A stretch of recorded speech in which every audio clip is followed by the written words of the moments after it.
Imaginez un instant qu'il existe un seul et unique péché, un acte si grave qu'il dépasse même la miséricorde infinie de Dieu. Ce n'est pas un péché dont on parle souvent, ni quelque chose que l'on peut effacer par une simple prière. Ce péché irréversible, ce choix de rupture totale pourrait bien être celui auquel on pense le moins. Et pourtant, il pourrait changer votre vie spirituelle à jamais. Comment réagiriez-vous si vous découvriez que ce choix, une fois fait, ne laisse plus de place à la rédemption? Si la Sainte Bible est un guide de pardon et de lumière, Jésus nous met ici face à un avertissement qui fait frissonner. Peut-être vous sentez-vous à l'abri de cette erreur, convaincu de ne jamais tomber si bas. Mais et si ce péché irréversible pouvait se manifester dans des gestes ou des mots que l'on pense anodins? Ce n'est pas une simple faute de parcours, mais un acte qui ferme la porte du pardon divin. Êtes-vous prêt à explorer la profondeur de cet avertissement et à découvrir ce que Jésus voulait vraiment dire? Il est des péchés que l'on peut pardonner, des erreurs que l'on corrige avec le temps, le repentir et les prières. Mais Jésus a mis en garde contre un péché d'une nature bien plus grave, le blasphème contre le Saint-Esprit, un acte qu'il qualifie d'impardonnable. Contrairement aux autres fautes, ce péché ne résulte pas d'une faiblesse humaine ordinaire, mais d'une volonté délibérée de rejeter le divin. La foi chrétienne, avec ses réflexions spirituelles et ses prières, nous enseigne l'importance du pardon, mais ici, il semble y avoir une ligne infranchissable. La Bible sainte nous éclaire sur les méandres du péché, et ici Jésus nous montre un abîme dont il est difficile de revenir. Imaginez que vous marchez dans l'obscurité avec une lampe à la main, une flamme qui éclaire chaque pas, chaque prière, chaque enseignement de Dieu, chaque passage de la Sainte Bible est comme une étincelle qui guide notre chemin. Mais commettre le blasphème contre le Saint-Esprit, c'est éteindre cette lumière volontairement, choisissant de ne plus voir ni de recevoir la clarté divine. Ce n'est pas un simple moment de doute, ni même une erreur de jugement, mais un choix conscient de se détourner de la lumière. Ce choix, comme nous l'enseigne la Bible, est irréversible, une séparation volontaire de la grâce et de la vérité de Dieu. Le blasphème contre le Saint-Esprit n'est donc pas un péché comme les autres, mais une rupture de la relation avec le sacré. On pourrait penser qu'il s'agit d'une simple faiblesse, d'une erreur de parcours, mais non, c'est une décision mûrie, un rejet catégorique du divin. Là où la foi chrétienne nous enseigne la patience et la miséricorde de Dieu, elle avertit ici que ce rejet ferme la porte à toute réconciliation. Ce n'est pas seulement une question de morale ou de bonne conduite, mais d'un mépris profond pour la vérité que la Sainte Bible nous invite à accepter. Ainsi, cette frontière, une fois franchie, semble définitive. Pour saisir pleinement cette gravité, pensons à l'évangile de Matthieu, où Jésus chasse un démon d'un jeune homme possédé, révélant le pouvoir du Saint-Esprit. Devant ce miracle, les témoins auraient pu ressentir une foi renouvelée, mais certains, comme les pharisiens, attribuent ce pouvoir à Belzébuth. Plutôt que de voir l'action de Dieu, ils la décrivent comme une œuvre démoniaque. Ce rejet conscient et malveillant de la vérité divine, ce refus de reconnaître l'œuvre du Saint-Esprit, c'est ce que Jésus nomme ici un acte impardonnable. À travers cet exemple, la Bible nous montre à quel point ce choix d'aveuglement peut être destructeur. Rejeter le Saint-Esprit, ce n'est pas comme oublier une prière ou douter un instant. C'est comme choisir de tourner le dos à une vérité évidente, visible et miraculeuse. La foi chrétienne, à travers les réflexions spirituelles et les orations, nous appelle à ouvrir nos cœurs et nos esprits. Mais là, il s'agit d'une fermeture volontaire, d'une posture intérieure qui refuse de voir la main de Dieu à l'œuvre. La Sainte Bible nous offre de nombreux exemples de pardon et de miséricorde. Mais elle nous rappelle ici que rejeter la vérité divine, en pleine conscience, est un acte au-delà du pardon humain. Ce péché irréversible est un choix de mépris, une attitude qui va au-delà de la simple incompréhension ou de l'ignorance. C'est un geste conscient, un rejet d'une main tendue qui cherche à nous guider. Imaginez être au bord d'un précipice et que quelqu'un vous tende une corde pour vous sauver. Refuser cette corde volontairement, c'est comme refuser la grâce de Dieu. C'est se détourner de ce que la Sainte Bible appelle « lumière ». La foi chrétienne nous montre le chemin du pardon et de la guérison. Mais ici, elle pose une limite, un avertissement contre ce refus de la grâce. Pour ceux qui cherchent à grandir dans leur foi, il est crucial de comprendre la profondeur de cet avertissement. Ce n'est pas seulement un principe religieux, mais un appel à la vigilance spirituelle. Ceux qui se nourrissent de réflexions spirituelles, qui prient, qui explorent la sagesse de la Sainte Bible, savent que la foi demande une ouverture sincère au divin. Fermer cette porte volontairement, c'est refuser la lumière du Saint-Esprit qui nous guide et nourrit notre foi. Cela revient à s'éloigner d'une source d'eau vive, sachant qu'on ne voudra jamais y revenir. Le choix de blasphémer contre le Saint-Esprit est en lui-même un rejet de l'amour divin, un éloignement volontaire de la miséricorde. Jésus, à travers ses enseignements, nous invite à cultiver cette relation avec Dieu, à accueillir chaque signe de sa présence. Mais le blasphème, tel que décrit dans la Bible, brise ce lien de manière définitive. C'est comme renoncer à toute réconciliation, à toute opportunité de retrouver la lumière. Cette séparation volontaire n'est pas une simple divergence d'opinion, mais une posture intérieure qui refuse toute action divine. Comprendre la gravité de ce péché, c'est réaliser l'importance de nos choix spirituels. Chaque décision de foi est une manière d'avancer ou de reculer sur le chemin de la lumière. La Sainte Bible, en nous offrant des exemples de pardon, nous rappelle également que certains choix peuvent être définitifs. Rejeter la vérité divine, c'est choisir une voie d'ombre, une route sans retour, une fermeture volontaire à la grâce de Dieu. Ainsi, il devient essentiel de prendre au sérieux les avertissements de Jésus et de veiller à rester dans la lumière. Cet avertissement de Jésus n'est pas destiné à inspirer la peur, mais plutôt une prise de conscience profonde. La Sainte Bible, avec ses enseignements, montre un chemin vers la réconciliation, la miséricorde et la foi. Mais pour ceux qui rejettent volontairement le Saint-Esprit, ce chemin se ferme. Cette réflexion est un appel à accueillir pleinement chaque geste de la grâce divine, à ouvrir notre cœur à la vérité et à éviter le piège du rejet. Alors, pourquoi Jésus a-t-il prononcé des mots si forts pour ce péché en particulier? Dans l'évangile de Matthieu, un moment marquant montre Jésus face à une situation de souffrance et d'injustice. Un jeune homme tourmenté par un esprit mauvais vit dans l'obscurité totale, privé de la vue et de la parole. C'est une scène de douleur, de silence et d'isolement où ce jeune ne peut exprimer ni ses craintes ni ses désirs. Mais Jésus, porteur de lumière et de réconfort, s'approche de lui pour apporter guérison et espoir. À travers cet acte, nous voyons la puissance du Saint-Esprit à l'œuvre, une force divine qui transcende toute souffrance. La Sainte Bible nous guide ainsi dans la compréhension de ce moment miraculeux, où Dieu se manifeste avec force. Lorsque Jésus chasse le démon, une transformation miraculeuse s'opère. Ce jeune homme retrouve la vue et la parole, retrouvant ainsi sa dignité et sa voix. C'est une scène puissante où la foi chrétienne se dévoile à travers un acte de compassion et de puissance. Les témoins de cette scène peuvent ressentir une profonde émotion, car le Saint-Esprit se manifeste ici de façon évidente. Ce n'est pas une simple guérison physique, mais une libération complète, un retour à la lumière pour celui qui était emprisonné dans les ténèbres. Ce moment invite à des réflexions spirituelles sur la nature du bien et de la libération divine. La Bible sainte nous montre que, dans ce genre de moment, le Saint-Esprit agit pour restaurer ce qui a été brisé, ramenant chaque âme vers la vérité et la clarté. C'est un rappel que la force divine est toujours présente pour offrir espoir et transformation.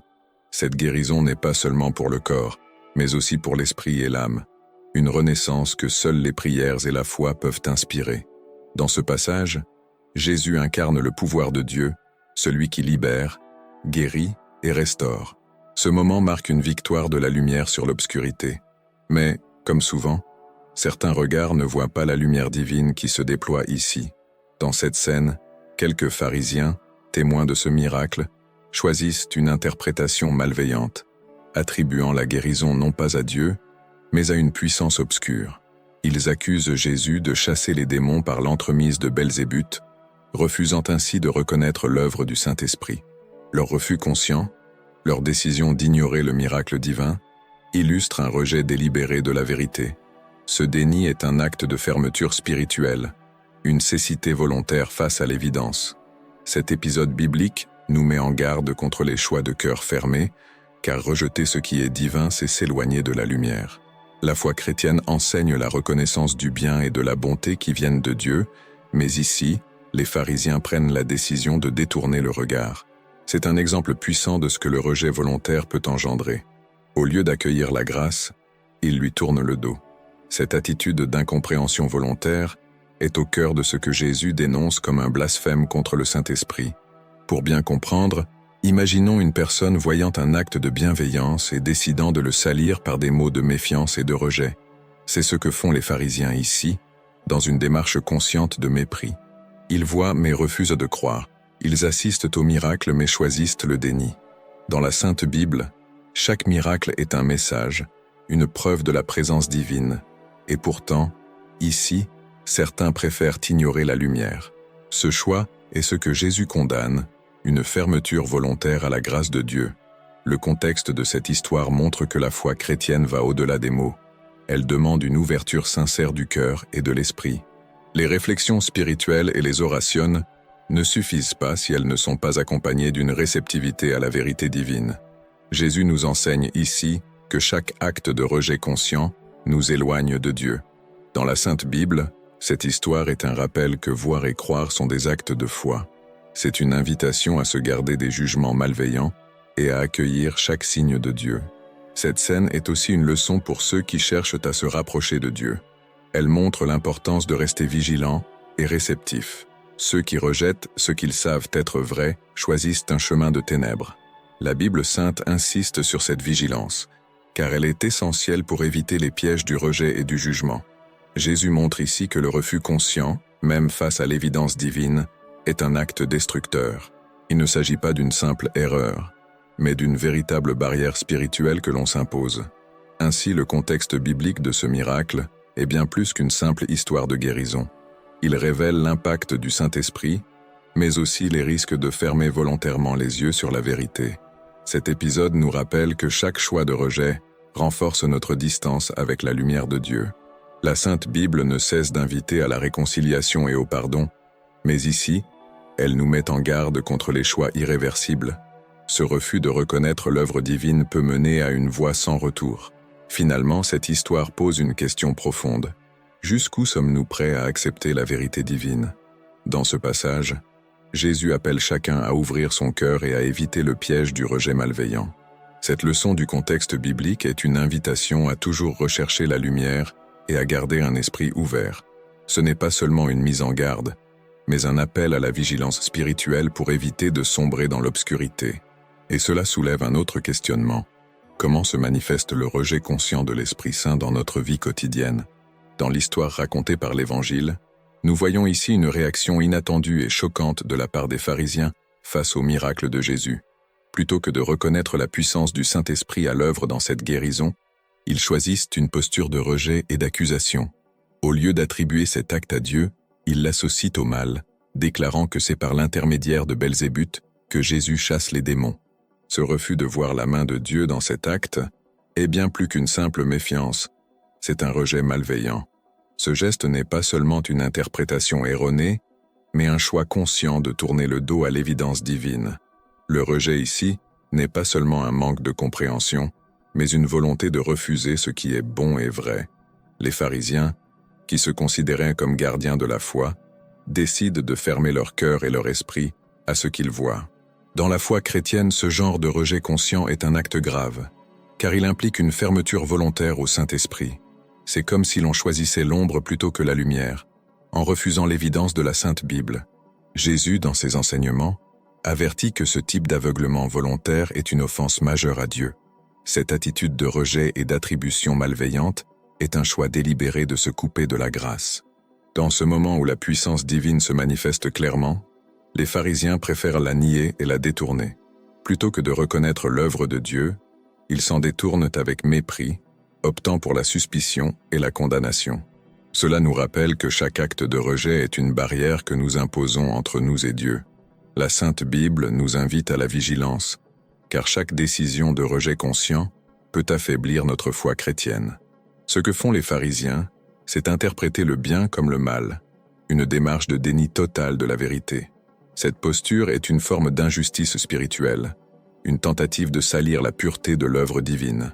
En refusant de voir la lumière dans cet acte de guérison, ils optent pour une voie d'obscurité.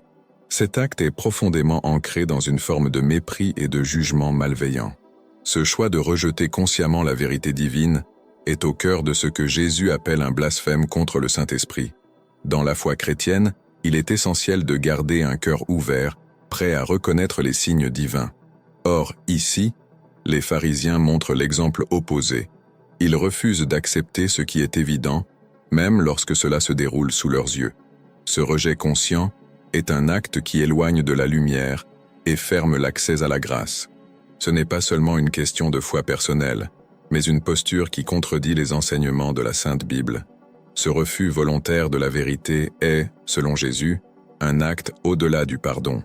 Ce rejet n'est pas un simple malentendu, mais une posture de mépris envers la vérité. Imaginez une personne qui voit un acte de bonté et choisit de le condamner par dédain. Dans ce moment où la lumière de Dieu est manifestée, les pharisiens préfèrent le déni et l'accusation. Ce choix n'est pas anodin. Il est une barrière à la rédemption et au pardon.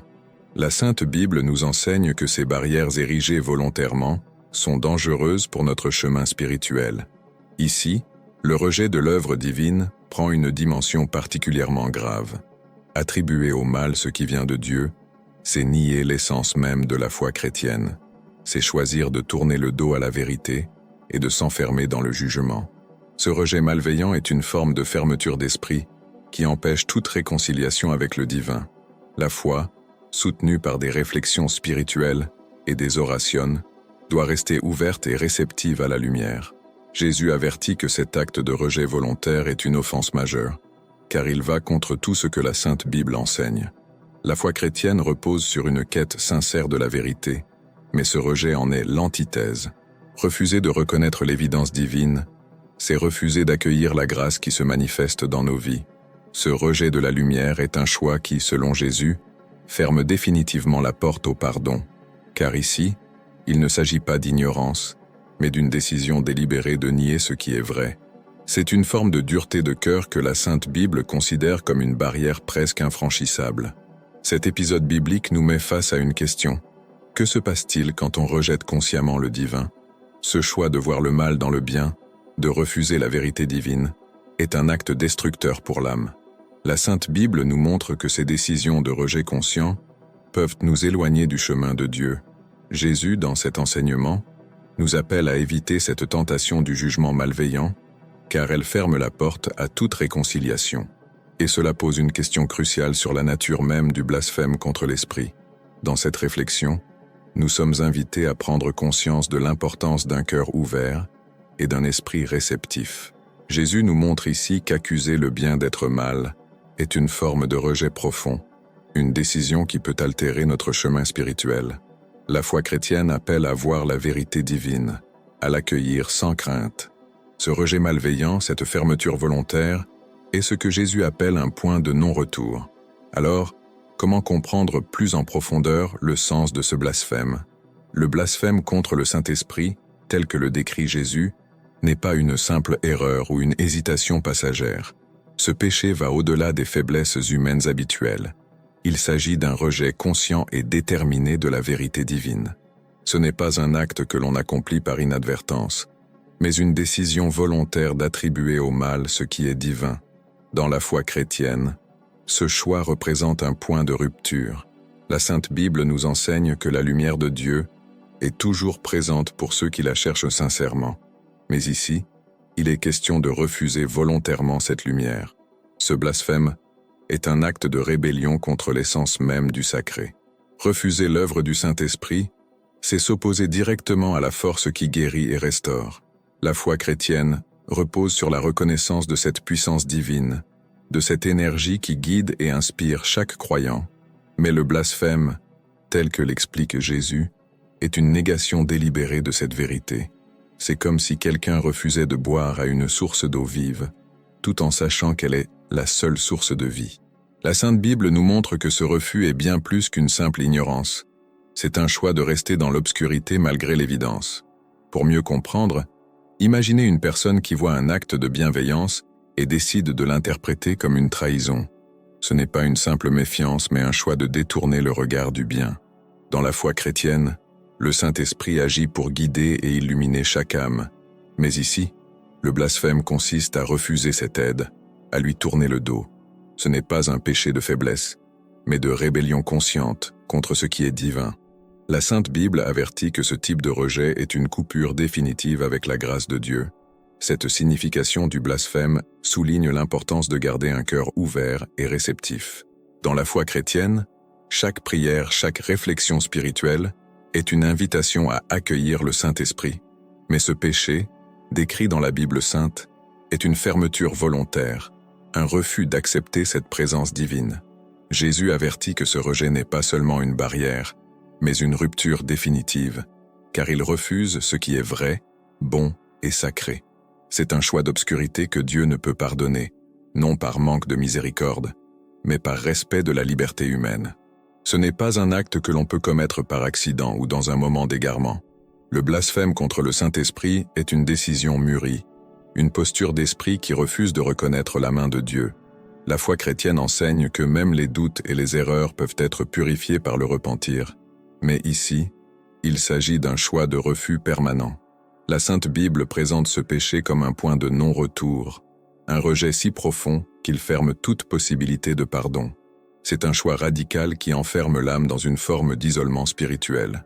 Il est essentiel de comprendre que ce blasphème n'est pas une simple transgression morale, mais un acte qui touche à la nature même de notre relation avec Dieu. En attribuant au mal ce qui est œuvre du Saint-Esprit, on renie le fondement de la foi chrétienne.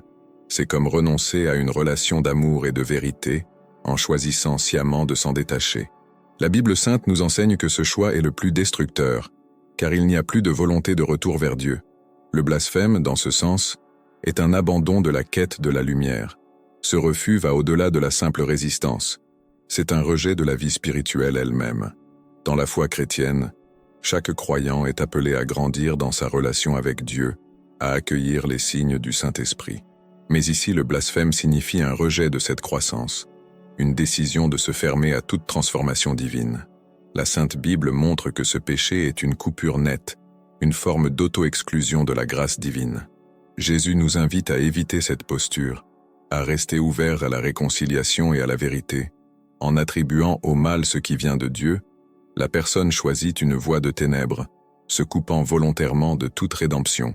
La foi chrétienne appelle chaque croyant à reconnaître les œuvres du Saint-Esprit, à les accueillir avec gratitude et humilité.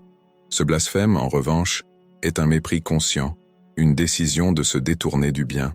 C'est une offense qui va au-delà des mots, car elle renie la nature même de la vérité divine. La Bible sainte nous avertit que ce choix ferme la porte au pardon, non par manque de miséricorde, mais par respect du libre arbitre. La signification de ce blasphème révèle la gravité d'un cœur fermé et d'un esprit qui refuse la vérité. La foi chrétienne repose sur une recherche sincère de la lumière, une quête de compréhension et de connexion avec Dieu. Mais ce péché, tel que décrit dans la Sainte Bible, est une décision de rupture avec cette quête. Jésus met en garde contre cette tentation, car elle mène à une séparation éternelle de la grâce.